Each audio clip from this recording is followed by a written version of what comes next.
est un patchwork de maisons en briques rouges, d'usines fumantes, et de pubs où les habitants se retrouvent pour oublier les horreurs de la guerre. C'est dans ce décor modeste, loin des projecteurs, que commence l'histoire d'une future légende. Les parents de Mick, Basil Joseph, Joe, Jagger et Eva Ansley Marie Scutt, forment un foyer équilibré mais contrasté. Joe, professeur d'éducation physique, est un homme de discipline.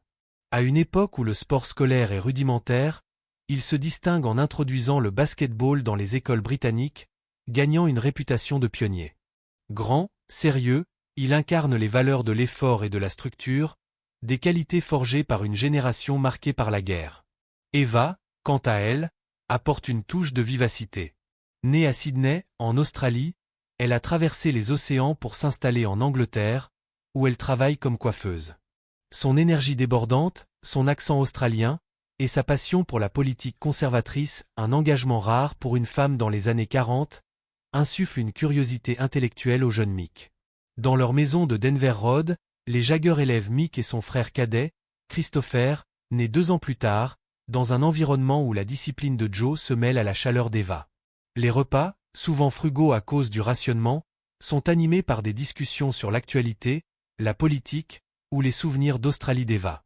Mick, avec ses grands yeux bleus et son sourire malicieux, absorbe tout. Il écoute les histoires de sa mère sur un pays lointain, pleine de soleil et d'aventure, et les leçons de son père sur l'importance de l'éducation. Cette dualité de rigueur et imagination façonnera sa personnalité. L'Angleterre des années 40 est un pays en reconstruction. Les enfants jouent dans des terrains vagues jonchés de débris, vestiges des bombardements. Les actualités radiophoniques, diffusées par la BBC, rythment les soirées, alternant entre espoir de victoire et alerte sur les raids aériens. Cette atmosphère de résilience marque Mick profondément. Même enfant, il semble capter les émotions brutes de son époque, une sensibilité qu'il canalise plus tard dans sa musique. Dès l'âge de 7 ans, Mick découvre la musique, une force qui va définir sa vie. Contrairement à d'autres futures stars issues de familles d'artistes, son amour pour les sons est instinctif. Il n'y a pas de piano dans le salon des Jagger, pas de tradition musicale. Pourtant, Mick trouve son chemin vers la musique comme s'il était guidé par une boussole intérieure. Il rejoint la chorale de l'église Saint-Maries à Dartford, non par obligation, mais par un véritable amour du chant. Les hymnes religieux, avec leurs harmonies solennelles, captivent le jeune garçon. Sa voix claire et expressive surprend le maître de chœur, qui note son intensité inhabituelle pour un enfant. Mais ce n'est pas seulement la musique sacrée qui l'attire. À la maison, la radio familiale devient son portail vers un monde plus vaste. La BBC diffuse des chansons populaires britanniques, des airs de big band, et des programmes strictement encadrés. Mick écoute, fasciné, mais c'est Radio Luxembourg, une station pirate émettant depuis le continent, qui change tout. Avec son répertoire audacieux de rhythm and blues américain, elle introduit Mick à Muddy Waters, Howlin' Wolf, Chuck Berry et Little Richard. Ses voix, pleines de douleur et de rébellion, résonnent avec quelque chose de profond en lui. Il passe des heures collé à la radio, imitant les inflexions vocales, mémorisant les paroles. Un soir de 1953, alors qu'il n'a que 10 ans, Mick entend Rock Around the Clock de Bill Haley. Le rythme endiablé, les guitares électriques, l'énergie brute, c'est une révélation. Il se met à danser dans le salon, sous le regard amusé d'Eva et les soupirs de Joe, qui préférerait le voir faire ses devoirs. Pour Mick, la musique devient une obsession. Il économise son argent de poche pour acheter des 45 tours, traquant les disques importés d'Amérique dans les rares magasins de Dartford. Chaque vinyle est un trésor, chaque craquement du tourne-disque une porte vers un autre monde. À l'école, Mick est un élève appliqué, mais son esprit s'égare. Pendant les cours de latin ou de sciences, il griffonne des paroles dans ses cahiers, rêvant de scènes et de foules. Ses camarades le surnomment « le chanteur », un surnom qu'il porte avec une fierté discrète. Il sait qu'il a trouvé quelque chose d'unique, une flamme qu'il ne laissera jamais s'éteindre. En septembre 1949, à 6 ans, Mick entre à la Wentworth Primary School. C'est là qu'il rencontre Keith Richard, un garçon maigre avec un sourire espiègle et une passion pour la musique tout aussi débordante. Leur amitié est immédiate, forgée dans les rires, les jeux dans la cour, et les discussions enflammées sur leurs idoles. Il chante des refrains de rock'n'roll, mime des riffs de guitare avec des bouts de bois, et rêve de devenir des stars comme Elvis ou Chuck Berry. Keith, avec son énergie brute, complète parfaitement la curiosité de Mick. Ils passent leurs après-midi à échanger des disques, à lire des magazines musicaux, ou à explorer les terrains vagues de Dartford, imaginant des concerts devant des foules immenses. Mais en 1954, les Jagger déménagent à Wilmington, un autre quartier de Dartford.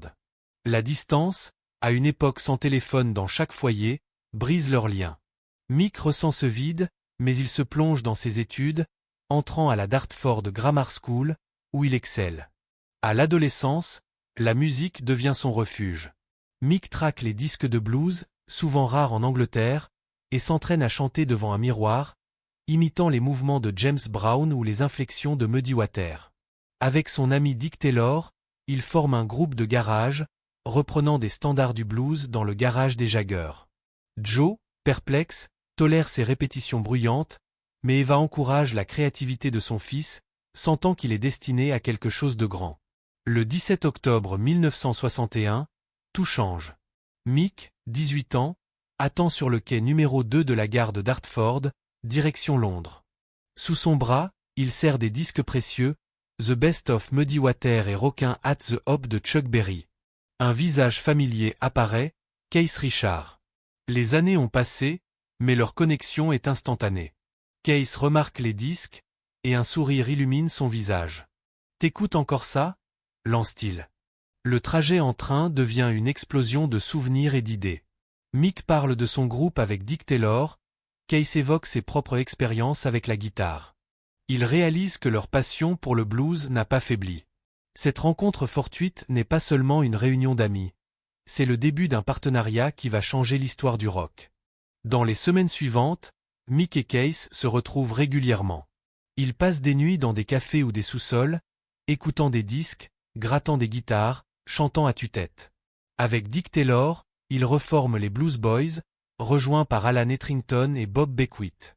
Leur mission, capturer l'âme du blues de Chicago. Ils répètent dans des garages, sous la pluie, transportant des amplis déglingués. Parallèlement, Mick étudie à la London School of Economics, LSE, où il a décroché une bourse grâce à ses excellents résultats. Il jongle entre la finance, la comptabilité et ses rêves musicaux. À la LSE, il côtoie des étudiants ambitieux, mais son cœur est ailleurs. Il envisage brièvement une carrière en journalisme ou en politique, fasciné par le charisme des orateurs. Mais chaque soir, il retrouve Keith, et la musique l'emporte. En 1962, les Blues Boys évoluent. Mick et Keith rencontrent Brian Jones, un multi-instrumentiste charismatique, et Ian Stewart, un pianiste discret mais talentueux. Inspirés par Rolling Stone de Muddy Waters, ils adoptent le nom de Rolling Stones. Le 12 juillet 1962, ils donnent leur premier concert au Marquee Club, à Londres. L'équipement est rudimentaire, amplis empruntés, batterie rafistolée, mais l'énergie est explosive. Mick, 19 ans, captive le public avec sa voix brute et ses mouvements instinctifs. Keith et Brian, à la guitare, tissent des riffs électrisants. Ce soir-là, le cachet est dérisoire, mais une graine est plantée. Les Stones se produisent dans des clubs enfumés, attirant une foule de jeunes en quête d'authenticité. Leur son, un mélange de blues et d'énergie juvénile, contraste avec la pop sucrée des Beatles. En 1963, une résidence à l'Elphi Island Hotel, sur la Tamise, affine leur style. Chaque concert est une bataille, avec des équipements défaillants et des salles surchauffées, mais Mick et Keith s'en nourrissent. Andrew Lou Goldham, un manager de 19 ans, repère les Stones et voit en eux une révolution. Ils façonnent leur image, des rebelles dangereux, l'antithèse des Beatles. Ils poussent Mick et Keith à écrire leurs propres chansons, une décision qui change tout. Leur premier hit, The Last Time, 1965, suivi de I Can't Get No Satisfaction, capture la frustration d'une jeunesse en révolte. Avec son riff iconique et ses paroles mordantes, Satisfaction propulse les Stones au sommet, atteignant la première place aux États-Unis et au Royaume-Uni. D'autres tubes suivent, Painted Black, Ruby Tuesday, Let's Spend the Night Together. Chaque chanson est un hymne, brisant les conventions et définissant une génération.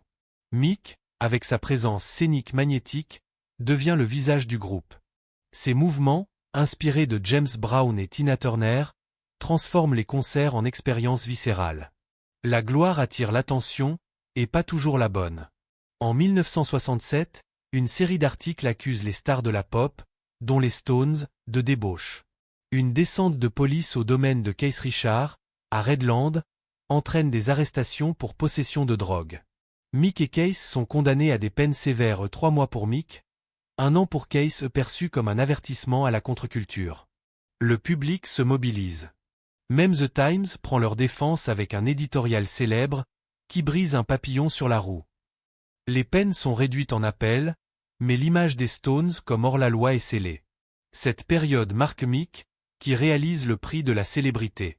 Brian Jones, cofondateur des Stones, sombre dans ses démons.